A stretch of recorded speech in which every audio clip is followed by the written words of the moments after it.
ይህ ታሪክ የመጣው ከመጽሐፍ ቅዱስ ከአንደኛ ነገሥት ምዕራፍ 19 ላይ ነው።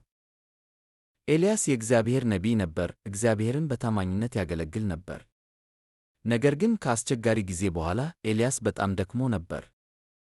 ፈርቶና ተስፋ ቆርጦ ነበር። ኤልያስ ብቻውን ወደ ምድረ በዳ ሄዶ ከዛፍ በታች ተቀመጠ። ጸለየና ጌታ ሆይ በቃኝ አለው። ኤልያስ ጋደም ብሎ ተኛ። መልአክም ዳሰሰውና ተነስና ብላ አለው። ኤልያስ ከጎኑ ዳቦና ውሃ እየበላና ጠጣ። ከዚያም እንደገና ተኛ። መልአኩ ለሁለተኛ ጊዜ መጣ። መልአኩ ጉዞው ስለ አለብህ ተነሳና ብላ አለው።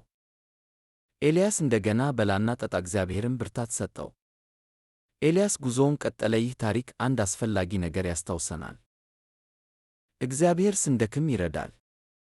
እግዚአብሔር ደክሞህ ስታርፍ አይቆጣም። ይልቁንም እግዚአብሔር ጥንካሬን ይሰጠናል። ዛሬ ድካም ከተሰማህ እግዚአብሔር ያያል። ተስፋ መቁረጥ ከተሰማህ እግዚአብሔር ያስባል። እግዚአብሔር ቀስ በቀስ ጥንካሬ ይሰጥሃል። ብቻህን አትጓዘም፣ እግዚአብሔር ከአንተ ጋር ነው። ይህ ታሪክ ካበረታታ ተጨማሪ የመጽሐፍ ቅዱስ ታሪኮችን እና ሳምንታዊ ማበረታቻዎችን ለማግኘት ላይክ እና ሰብስክራይብ ያድርጉ።